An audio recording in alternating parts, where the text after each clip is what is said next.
stories of CSIR and Azadi Ka Amrit Mahotsav. The topic of today's webinar is Diabetic Footwear, Research, Design and Development. The product category in discussion today, the diabetic footwear, are designed and developed with extensive research carried out at CSIR Laboratory, Central Leather Research Institute, CSIR CLRI, Chennai, with its specialization in advanced technologies for leather processing and leather products. In our country, diabetes is a very common problem. The problems of sore feet associated with diabetes has been experienced by many, but very few know about the medical remedy of this issue in the form of specifically designed footwear. Today, we are connected with experts who will inform us about problems of diabetic foot and its remedial measures from a research point of view. For the discussion today, we are connected with Director CSIR CLRI, Dr. K.J. Sriram, Mr. Sadiq, Chief Scientist at CSIR CLRI, Dr. Vijay Vishwanathan, Head and Chief Diabetologist, Professor M. Vishwanathan, Diabetes Research Center, Chennai. He will be joining shortly with us. And Mr. Vidhan Bhaiya, CEO of Dr. Brinsley and Director Supply Chain C&E Limited. I am Shikha with you, scientist from Science Communication Directorate at CSIR headquarters, and I welcome you all once again for the webinar today. To start with, we have Dr. K.J. Sriram, a fellow of the Royal Society of Chemistry, UK, and Society of Leather Technologists and Chemists, UK, is the director of CSIR CLRI since 2019. Dr. Sriram has made important contributions to the green chemistry of chromium that has opened up new paths for better industrial management of this metal ion at the global level. In his role as director of CSIR CLRI, he is also the chairman of the CHD 17 of the Bureau of Indian Standards, BIS, and the member of Council of Administration, Citra, Coimbatore, and the governing council of FTDI. So with this, I request Director Dr. Sriram to kindly deliver the opening remarks for the session. Over to you, please, sir. Thank you, Dr. Shika, and my heartfelt thanks to all the panelists who agreed to join us in this talk with the first instance of calling you all. Thank you very much. CSIR Central Leather Research Institute, as a pioneering institution in leather research across the world, has also been working in the areas that impact the society. This includes the comfort footwear, which is one of our biggest contributions to the country and the world at large. The Institute in the last few years, in addition to the topic that we are talking about today, has also been involved in developing a new sizing system for the children's footwear, developing comfort footwear for men and women. Now we are talking today about the case of diabetic footwear, and as we all know, there is a need for special care for those abnormalities of the feet which occur because of this disease condition. Diabetic foot ulcers is a combination of multiple causes, and a therapeutic footwear for DFU takes into considerations these causes and its remedies. Research such as this requires that the Central Leather Research Institute not just works by itself, but also works in association with the pioneers in the medical system and also the industry, which would then take this product to the market. Here, we have been fortunate that we worked with the best of the people that we could get in this area in India. My colleagues at the Central Leather Research Institute, the Footwear Science Group, have been looking at the biomechanics, have been looking at what could be done to develop the right footwear material and also the footwear design itself for such patients. I'm extremely thankful for the collaborative effort that we could establish with the medical institutions. In this, the MB Diabetes is one such which I cannot forget. And we have been having a couple of products along with them, and which they are today have been using it onto their patients as well. So based on this, I will not take much more time on this. I would rather leave it to my colleagues, both from the institute and also from the industry and the hospital fraternity, to detail you what has been done and what more we can do in this. I'm also joined off screen in this with some of my colleagues who had superannuated in the past and who had been completely involved in this research. I welcome all of them so that in case anybody has any big technical questions to ask, the guys who developed it in the first place are always there to answer you. So with that, I once again welcome all of you to this program where we highlight the achievements of the CSIR and in this instance that of this institute. Thank you very much. Thank you very much, sir, for the welcome and giving us a brief overview on CLRI and its activities and informing us briefly about the research related to diabetic footwear in CLRI. So I'm very sure this session is going to be very intellectual and informative. So all the viewers who are joined with us online, you may post your queries and comments in the chat boxes of the social media web pages, and we will be taking those questions at the end during the Q&A session. So we'll move to the subject expert from the institute, Mr. Sadiq. Mr. Sadiq, the Chief Scientist and Head of Design and Fashion Studio at CSIR CLRI, is a distinguished leather technologist with specialization in footwear science and engineering, in which he holds a master's degree. His focus has been on footwear styling and design, R&D in trend forecasting, and colors and texture development. He has also innovated the HRD activities with accent on shoe design education and training. Mr. Sadiq has excelled in planning for the Indian leather sector in the area of design, trends, and global competitiveness. His signature contribution has been in enabling the travel of India in fashion forecasting for leather and R&D initiative for garnering global leadership. So with this, I invite Mr. Sadiq for his talk. Over to you, please. Before Sadiq starts, may I welcome Dr. Vijay Vishwanathan. Thank you very much, sir, for joining in spite of your busy schedules. Thanks a lot for being with us, sir. Thank you, sir. Thank you, Dr. Sriram. Yeah. Welcome, Sadiq, sir. please. Sadiq, sir. Once upon a time, two buddies from school days bumped into one another almost after 2 decades at a popular bookstore in Chennai. It took a while for both of them to acknowledge one another, as one buddy had a receding hairline and a much altered physical appearance, while the other buddy, he retained the same physical features, had a mustache though, and had a very sophisticated demeanor. Sophisticated he was because he was now a doctor by profession, and the other buddy was into applied research, working in the area of shoe design and development. They had a long conversation at the bookstore itself, exchanging notes on their families, their work, and a little about the friends that they had kept in touch since 1982. The two buddies had met in the year 2000, and now 22 years hence, these two buddies still keep in touch. It is time now for me to give the names of these two buddies.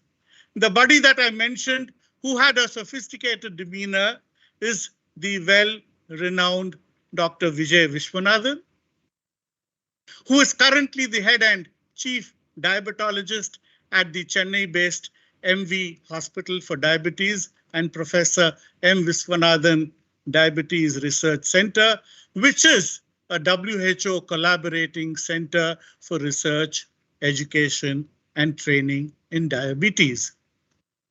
Dr. Vijay has very impressive academic credentials and is armed with MD, PhD, and FRCP from London and Glasgow. He is also peer recognized internationally and is the president of D-Foot International, the first Indian to be accorded with such an honor. He has also served with distinction at the Association of Physicians in India, the Diabetic Foot Society of India, and the Research Society for the Study of Diabetes in India. He has over 250 publications in national and international peer-reviewed journals. The other buddy, he's a chief scientist at the CSIR CLRI in Chennai and works at the Design and Fashion Studio. When Dr. Vijay and I met one another in the year 2000, and Dr. Vijay learnt about the gait analysis laboratory that we had in CLRI, which was at that point of time in its nascent stages, he showed a keen interest to visit CLRI and to see what work we do and how his research foundation and the CLRI shoe department could collaborate to make a footwear for the low risk diabetic patients. That, ladies and gentlemen, was the beginning. Dr. Gautam Gopalakrishna and Dr. B.N. Das worked together in this team to carry out the collaborative work. Let me now take you through the topic footwear plays an important role in diabetic foot care to eliminate the risk of injury and look for optimum comfort. Many foot complications due to external sources are prevented only by footwear. As such, it is a prerequisite for the diabetic foot along with medical treatments.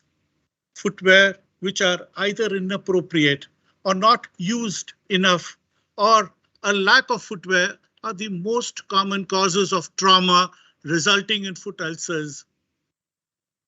Many foot ulcers can be prevented by regular foot inspection, access to foot care, and adequate footwear. In India, despite changes, people are accustomed to the tradition of barefoot walking, especially in homes, places of religious worship, and so on. The urban population does use footwear more often as compared to the rural population, but to a large extent, the socio-economic status of the people decides the usage of footwear as well as different varieties of footwear. The diabetic patients too are not much aware of the serious need of footwear and opt for diabetic footwear only when they acquire some ulcers and feel that footwear is a real need only when their ulcers become serious. This condition has to be changed in future so that many ulcers can be prevented. The information regarding the suitability of footwear in Indian conditions is, however, scarce.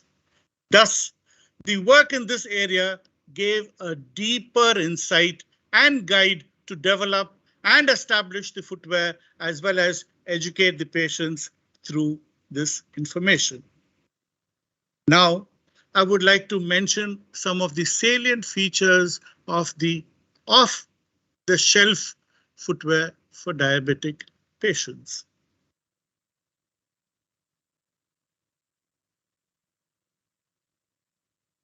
Tri-layered sole consisting of a comfort insole, a soft midsole, and a firm outsole with the resultant total contact ensuring better shock absorption on heel strike and enhanced cushioning from impact loads arising from dynamic foot movements during the stance and swing phases of the gait cycle during walking. Unit sole.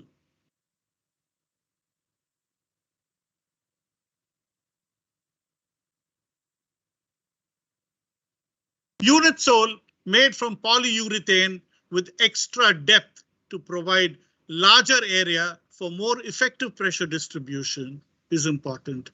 The extra depth unit sole has a special tread for better grip and traction. So this is the tread that we talk about.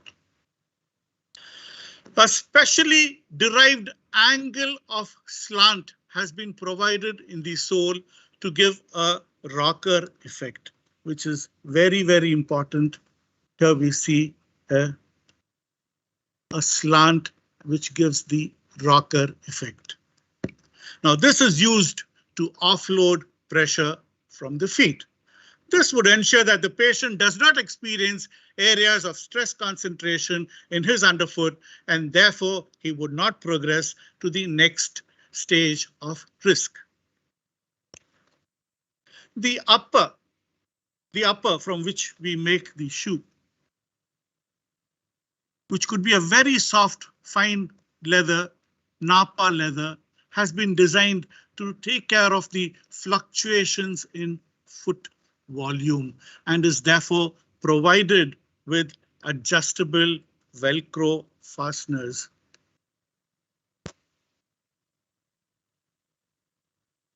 The counter region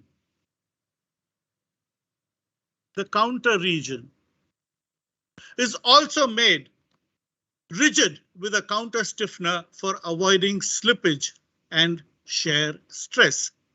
Care has also been taken during the construction of the footwear to ensure that there are no raw edges, no projected seams or sharp metallic trims, which would otherwise become a source for pressure concentration and lead to foot complications. The materials used were tested before fabrication of the footwear for their physical and chemical properties, and only certified for fitness materials were used. Did you know that this collaborative work has been granted a patent?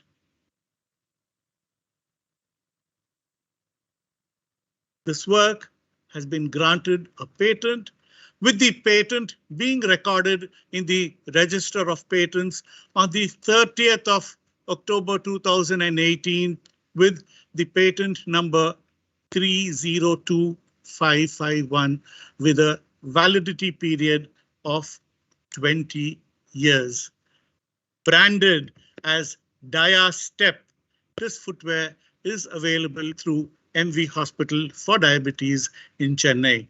Diastep is a therapeutic open footwear for the diabetic patients with risk of foot problems that the footwear reduces the abnormal distribution of plantar foot pressure. Extensive patient trials have established the efficacy of this footwear. We would like to acknowledge and thank Gaitonde Shoes as well for allowing us to demonstrate their diabetic footwear that's being made by them. We would also like to thank Messrs. PA Footwear for showing their fine, soft Napa leathers. Thank you very much, Mr. Satish Jadhav from Gaitonde Shoes for supporting CLRI and this webinar. And thank you very much, Mr. Anbu Mallar from PA Footwear for supporting CLRI and the webinar. Ladies and gentlemen, India is the second largest footwear producer after China. With annual production of 2.6 billion pairs, India is also the second largest consumer of footwear after China with a consumption of 2.56 billion pairs. Footwear, both leather and non-leather export, account for 46% share in Indian leather and footwear industries export. Discerning exporters are now consciously working with podiatrists to develop footwear for therapeutic use for the diabetic patients in India. There is a sea change. Let us witness the change and give a patient hearing to the speakers after me. Thank you very much. Thank you very much, sir, for such a nice talk and showing us the products live. So it was very nice to hear you. And so we'll move to our next speaker, Dr.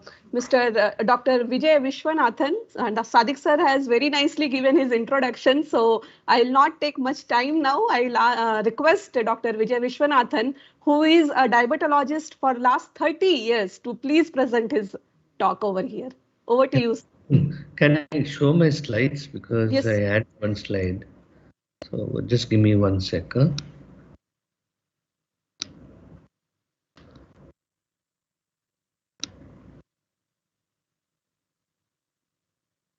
Hope you can see it, no? Yeah. Yeah.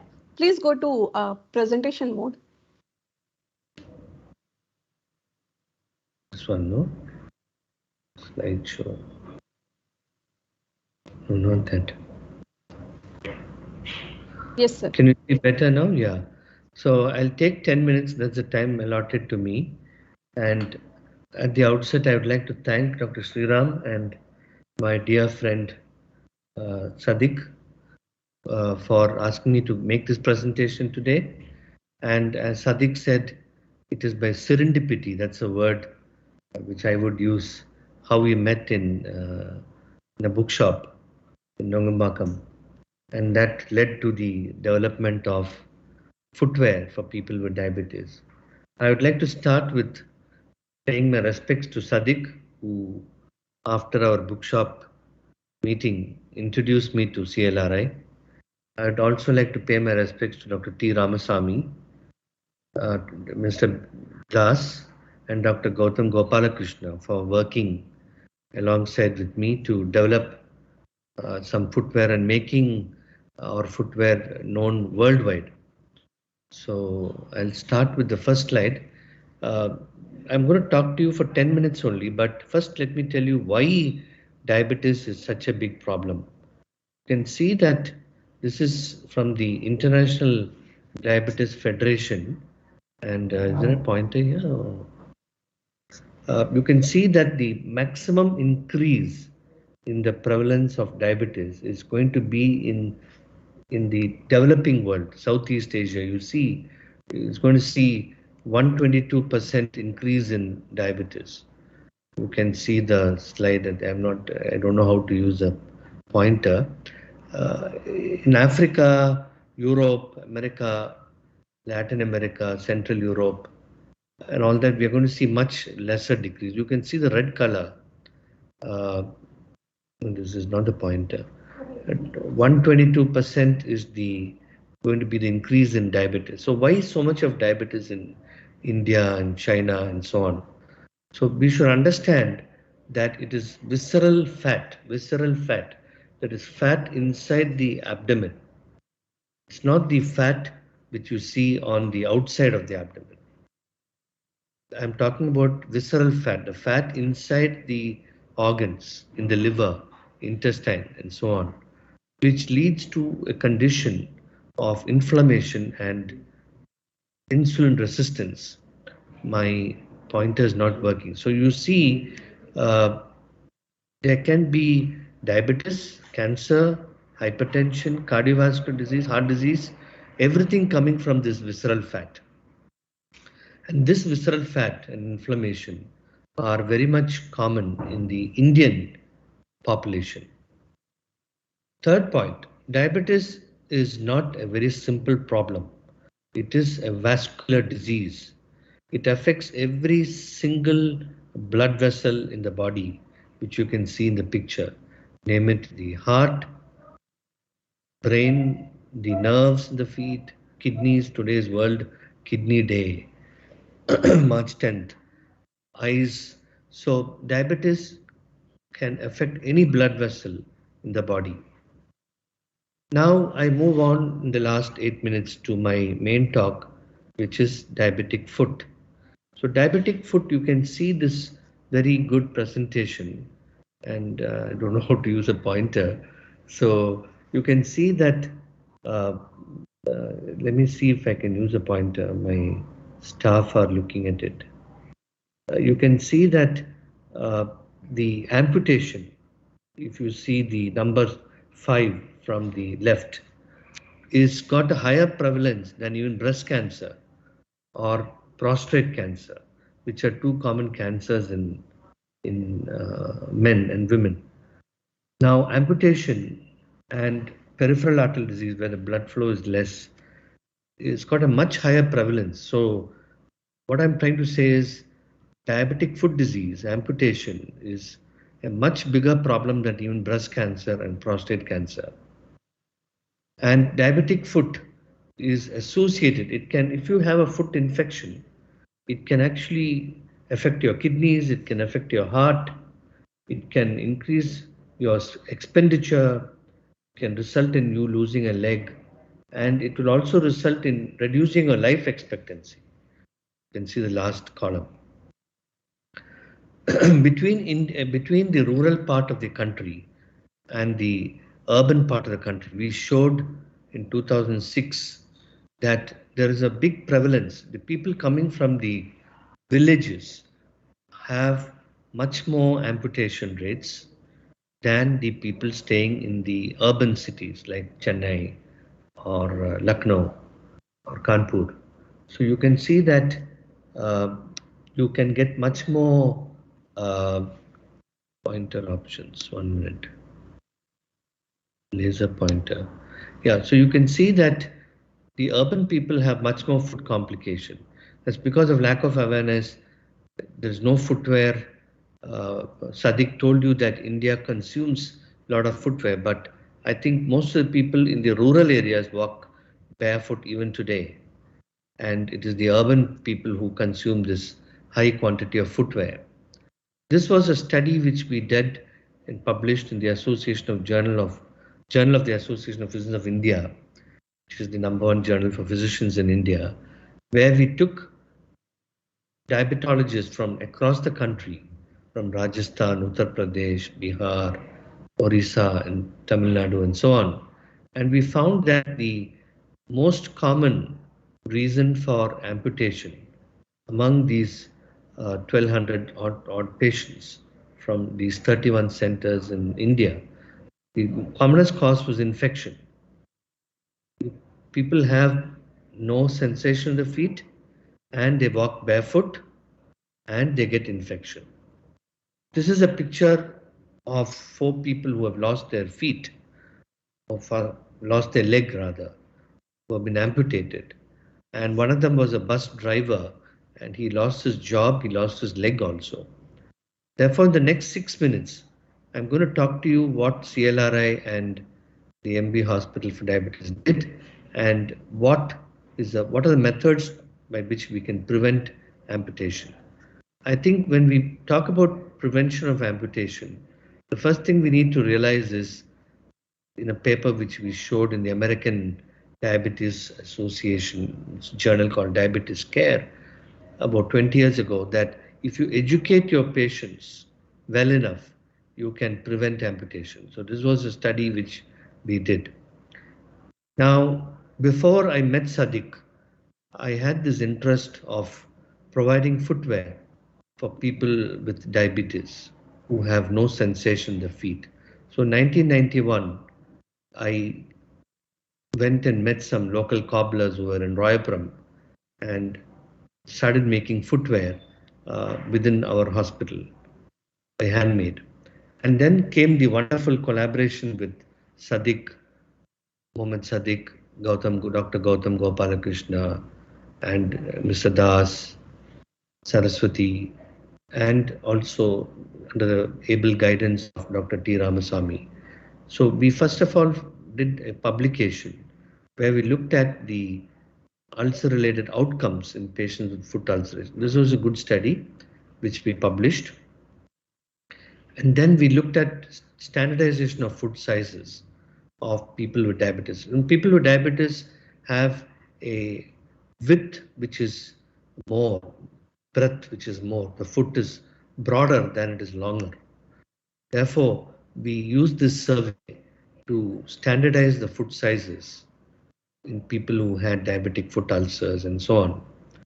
And along with the CLRI, we managed to develop a number of footwear, which you can see in this shelves.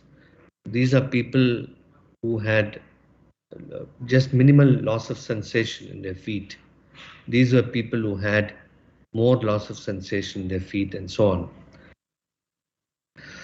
We also did a study looking at the effectiveness of the different types of footwear insoles, which was also published in the Journal of the American Diabetes Association, Diabetes Care, which is one of the best journals in the United States.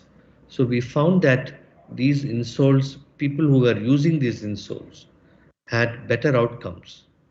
They could prevent an ulceration from forming than people who were using their own footwear, the Hawaii chappals and so on.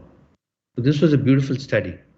And then came this wonderful product jointly developed by CLRI and our hospital, MB Hospital for Diabetes in Royapuram, which is called Diastep, and which was designed by the Shoe Design and Development Center in CLRI Adyar. And you can see these are the features of the footwear. and it was a prototype which I'm showing you, and we could actually change the insole whenever it gets worn out. And the rocker which Dr. Mohammed Sadiq was showing and so on is still there. You have a good counter here, good leather used for the upper and so on. This was launched by Dr. T. Ramasamy, who had by that time become the secretary for the Department of Science and Technology, Government of India. And in 2009, we launched this footwear called Diastep. And as Sadiq said, we even patented it. And till today, we hold the patent for this product called Diastep. We continued our research with Dr. Saraswati and her colleagues, and we designed therapeutic footwear using the QFD and TRIZ, and I think the CLRI and our hospital have developed a lot of footwear related products. So for the first time in the country, awareness was created about footwear, that proper footwear is important for people with diabetes. I'll finish in another 1 minute. The International Working Group on Diabetic Foot, this is the world's #1 guidelines for diabetic foot. It's based in Netherlands, and they included me the panel for offloading because of our experience with footwear. They, along with some big names like Sico Bas from Netherlands, David Armstrong from the United States, Carlo from Italy, they included me, and I'm also in the panel for 2023 guidelines. Therefore, I think to live with 2 feet, we need to understand that, first of all, we need to diagnose who are the people at risk of developing an ulcer, who are the people who are at risk of developing an amputation. We have to prevent an amputation, which is, as I told you in a slide before, it is dismal. It is something which is not acceptable to the patient and society. So I would like to once again thank CLRI, Dr. Sriram, Mr. Sadiq, for giving me this wonderful opportunity to speak to you today, and you can stop sharing.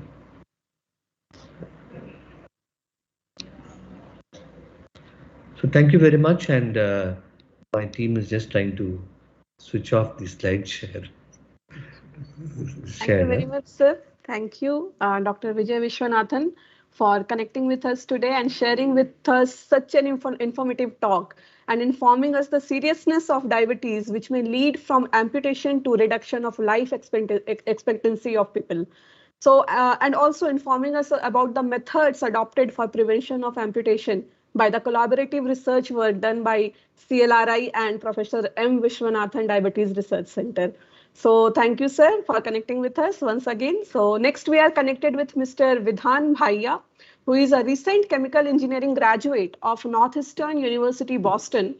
Mr. Vidhan is the CEO of Dr. Brinsley, which is a startup making performance footwear for diabetes patients, and is also the director for supply chain at C&E Limited, a specialty chemicals manufacturing company. Prior to this, Mr. Vidhan has worked at Pillar VC, a venture capital firm based at Boston, as an investing associate. So as a part of his work, Mr. Vidhan was named in Boston Business Journal's 25 under 25, named as a Corey Scholar, Huntington 100, Global Impact Winner, and more. In 2024, Mr. Vidhan will be heading to Harvard Business School for his MBA. So I invite our young entrepreneur, Mr. Vidhan, for his talk today. Over to you. Thank you all for having me, and good afternoon. I'm quite honored to be on this panel with people who have almost as much experience as my age, but I'm going to sort of try to share my experience working with this problem and how our journey went. So essentially, it started off as all good things do at an Indian wedding. And so I was back home in December of 2016, and I was just back from the US. And that's when I saw my favorite uncle, who was the style icon of the family. And he was wearing his trademark, a fancy suit, but very bulky shoes. And he looked somewhat timid and uncomfortable. He didn't want to get up from his table, and he went right at the back during the family photographs. So I asked my father, what was going on? And he told me that my uncle was recently diagnosed with diabetic neuropathy, and he hadn't been the same ever since. So that's when I started thinking, what was diabetic neuropathy, and why did he have to wear footwear that looked like that? I decided to then take a step back and look into this further, and I realized that as Dr. Vijay Vishwanathan had shared, diabetes and the foot conditions are a major problem. In fact, every 20 seconds, one foot is lost due to diabetes in the world today. And over half of these could be prevented if people just wore correct footwear and adhered to basic foot care measures.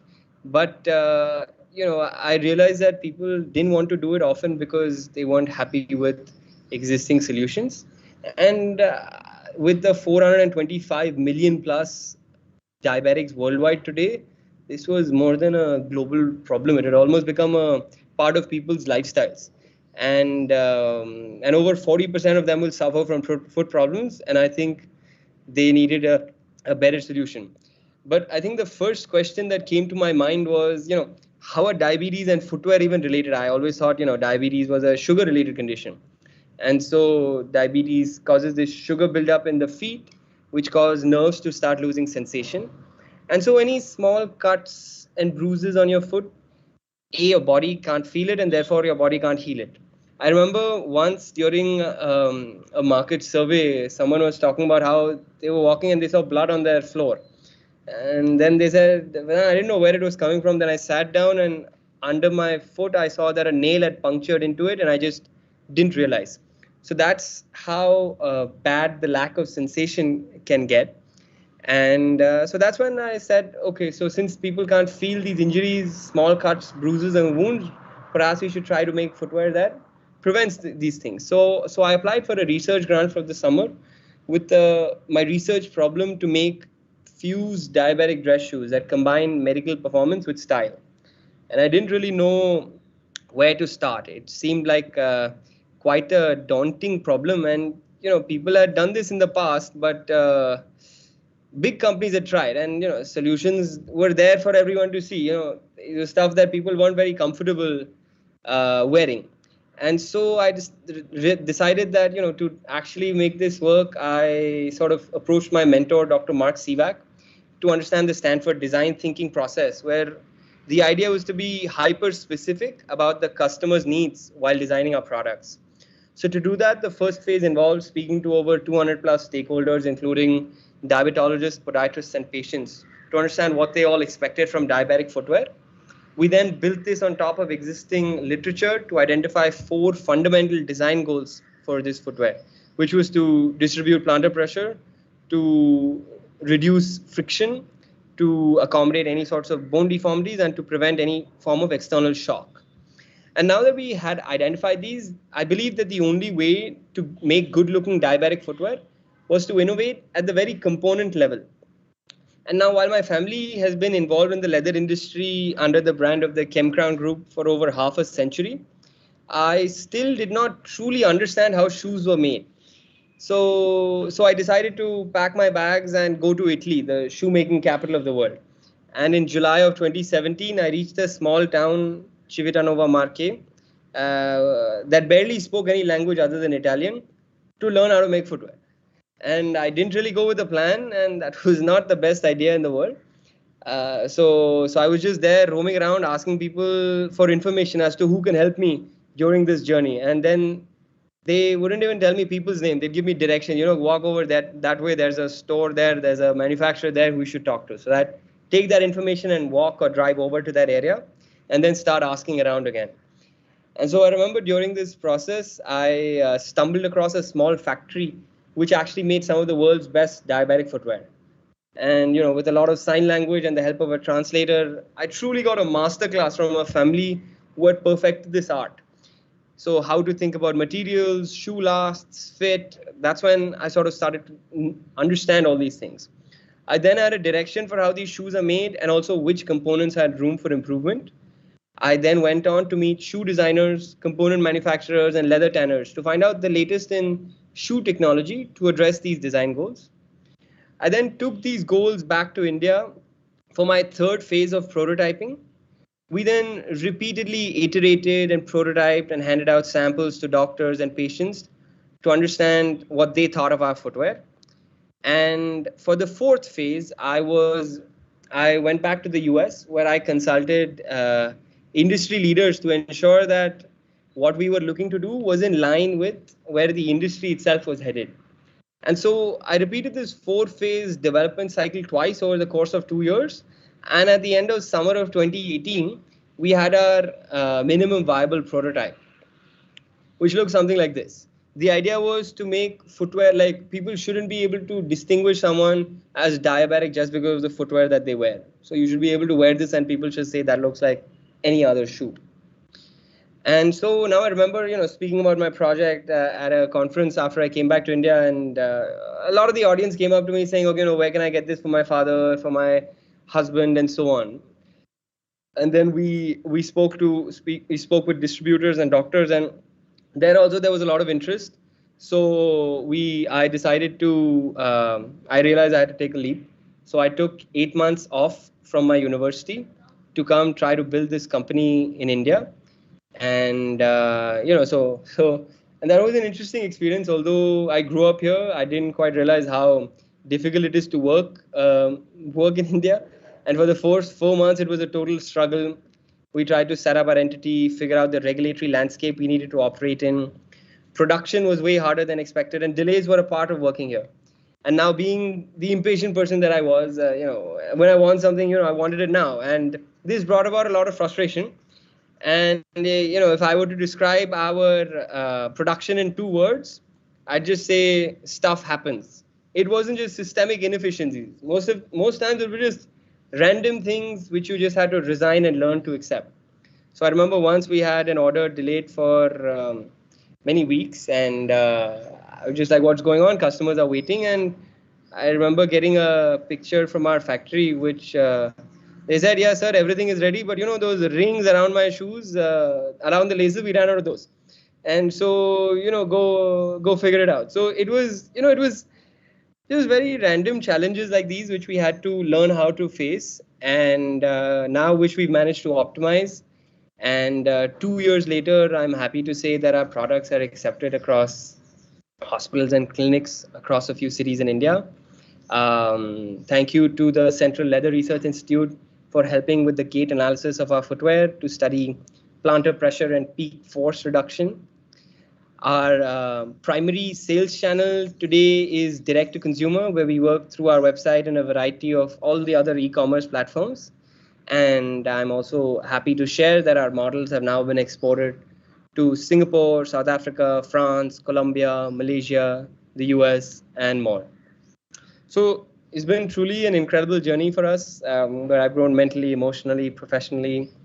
And I think for the students attending from various CSIR institutes, I think I wanted to just share the message that there's no better place to start a company than where you are right now at a university. You have phenomenal mentors around you, fantastic infrastructure, relatively few responsibilities, and you can afford to fail and keep getting back up.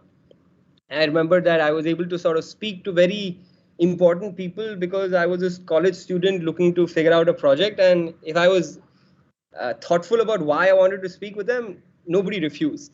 And so I think while starting a company might seem hard, I think it's once you find a cause that you think is worth it, I think you should make the leap because you're only going to regret the chances that you did not take. So for me, the chance that I took was to begin our mission of ensuring that people with diabetes can continue to walk, putting their best foot forward. Thank you, everyone. Thank you very much, Mr. Vidhan, for sharing your experience with us and for your thoughtfulness to take up the initiative and challenge for design of diabetic footwear. So for many, it's really very surprising to know how diabetes is related to foot problems, but it should be known to people for their proper care and cure. So I hope through this webinar, it makes easy for people to understand. Thank you once again and best wishes for your future. So thank you all the speakers for joining with us and sharing your inputs. Now we keep this forum open for discussion and I shall take few questions from the audience. So, yeah, so first question comes from Mr. Dev. If a person is having diabetic, then he has to wear diabetic footwear or it depends upon the condition of diabetic level. Then only the need of diabetic footwear can be judged. Dr. Vijay, yes, sir. Yeah, so I think the most common cause for amputation in India is an extrinsic injury. Intrinsic is where you walk barefoot and it has high plantar pressure under the first metatarsal head. So that is only about 20% what we see in India. 80% of people, as Bidan said, I noticed blood on the floor, walking barefoot, and you stamped on something. And this morning I was asking a patient. He said he puts his foot into the hot water. So I said, well, how do you test the heat, the warmth of the water? With my hands. I said, even your hands are affected by neuropathy. You should test with your elbow. So you see, the extrinsic injury is much more common. So every person with diabetes should be wearing a proper footwear. That's very important. I'm very happy Vidhan has taken up that mission. And also, there is an entity which I didn't talk about called limited joint mobility, where the first toe doesn't move dorsiflex beyond 60 degrees. So that's very common. I had published a paper in 2011 or something, where limited joint mobility is a very important component of high plantar pressures. So every person with diabetes has LJM, limited joint mobility in the hands, and the hand we tested by the prior sign, and in the feet. So every person with diabetes should wear a comfortable footwear, whether it is sandal or shoe, doesn't matter. In India, most people wear sandals and they don't wear shoes. But they should wear protective footwear. Sadiq, would you agree that most of the people wear sandals in India and not shoes? You're muted, I think. Predominant in the south of India, people choose to wear open footwear because of the weather. And yes, even otherwise, a lot of people in India like to just slip in and slip out of their slippers and not even sandals. Sandals is the next step where they even have to take another effort to wear the strap behind their ankle. Correct. Thank you. I mean, that's a fine answer, Dr. Shikha, for Mr. Dev, who asked this question. Thank you very much, sir. So, like, I would like to understand how this foot problems are getting cured using this diabetic footwear. And is there any specific duration for which this diabetic footwear has to be used by the diabetic patients?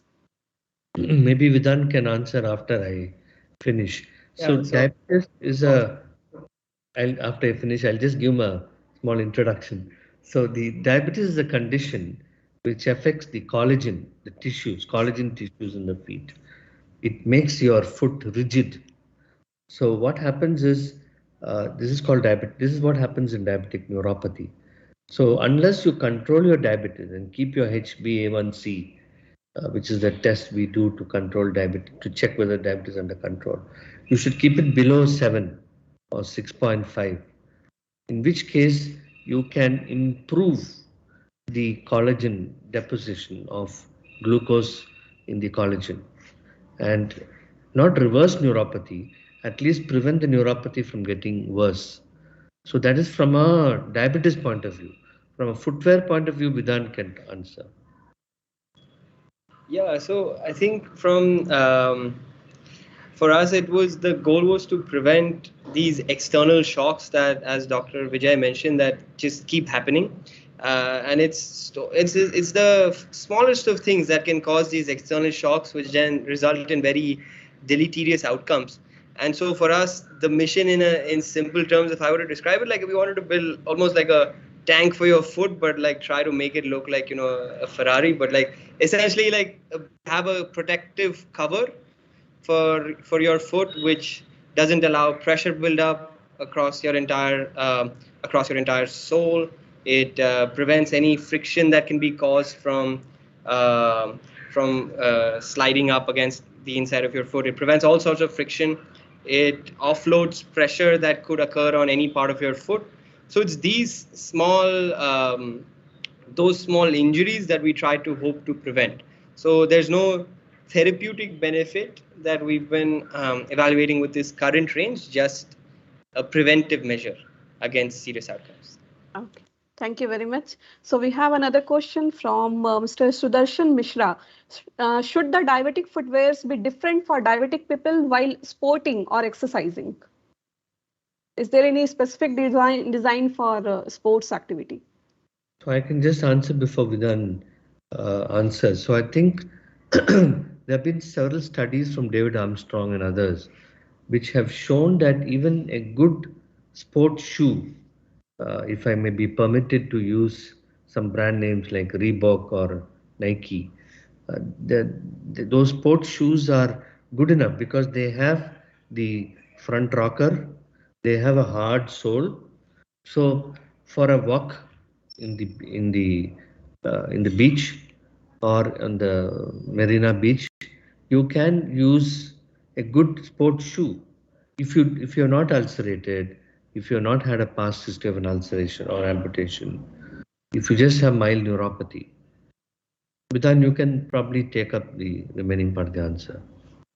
Yeah, so I think as Dr. Vijay rightly pointed out, like a lot of existing footwear from brands like New Balance and things like that are very highly recommended across a lot of countries. I think in the US they also offer through insurance claims because they're good for people with diabetes. So I think the athletic part is the sort of almost easier parts to figure out. I think the challenge is that those footwear, which is actually very in all contexts.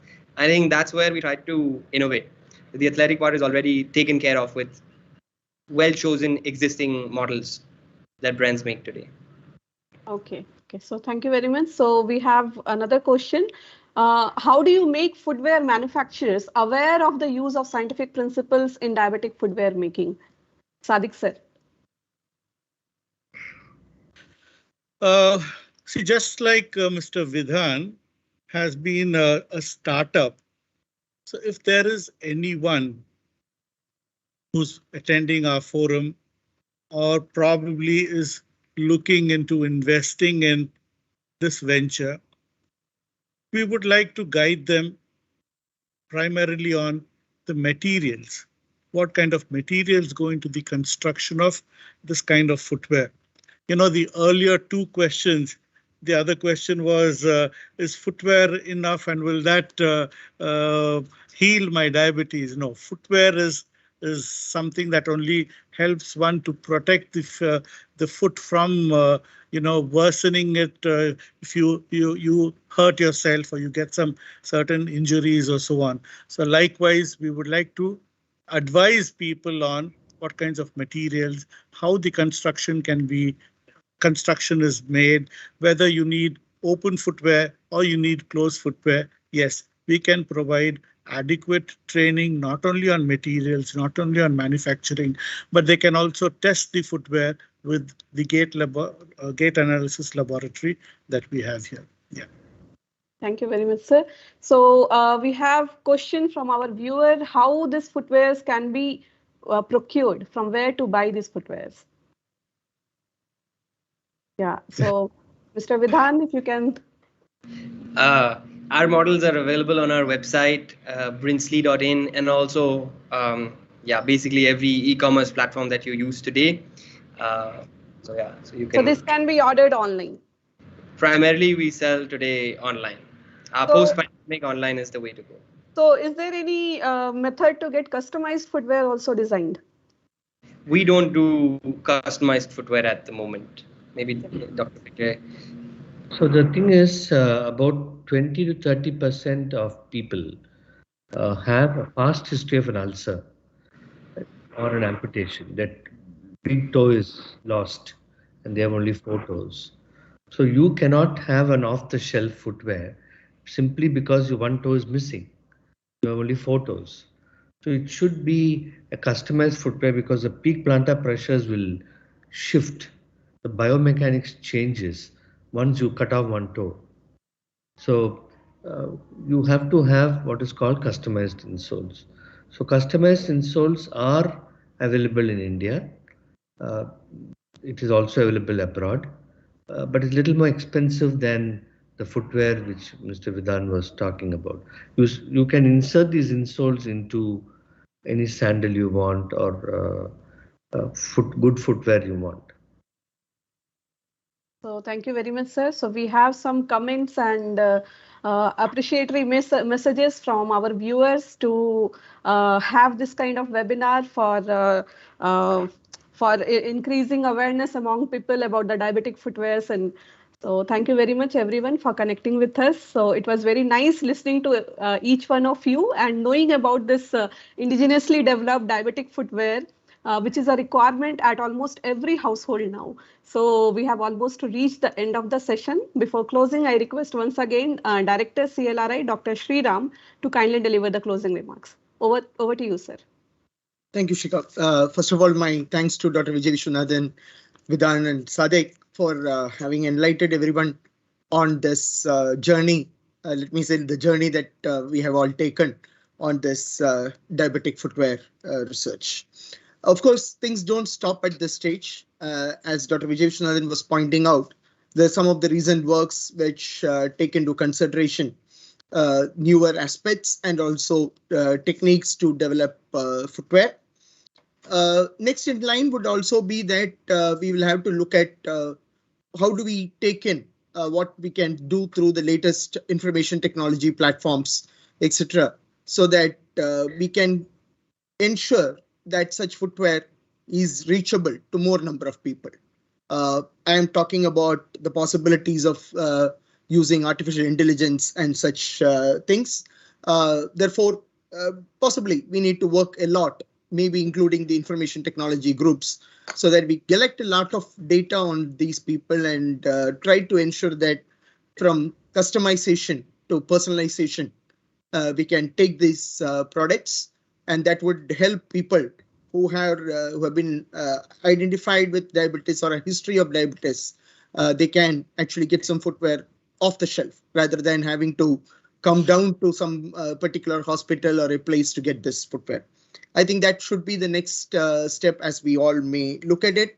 And of course, we may also have to come back and tell the people more scientifically as to why they should use such footwear, because there is, as Dr. Vijay mentioned, a large number of population who walk barefooted in this, especially in our rural parts, and they all need to be taught or told right from the beginning itself that a footwear is most essential part, at least to prevent unwanted acts in the later stage of their life. So with that, I'm very thankful that the CSIR has ensured that one more success story of the CSIR is brought out today in this platform. I'm extremely grateful to all those people in the audience who had asked us some very wonderful questions, actually that enhanced the scope of the entire presentations as well that was made today. So thank you very much to all those people who have been connected to us. And the Central Leather Research Institute is always available to you. You can always post your questions to us, and we would be more than happy to assist and be working with hospitals and other people and make use of our gate facilities to guide you in your future requirements as well. Thank you very much. Thank you very much, sir, for the closing remarks and summarizing the session. So thank you all the viewers for joining with us today. Stay tuned with us for upcoming sessions on our success story webinar. Till then, take care of your health. Goodbye. Thank you, Sadiq. Bye. Thank you very much, sir. Thank you. Thank you. Thank you, Dr. Vijay.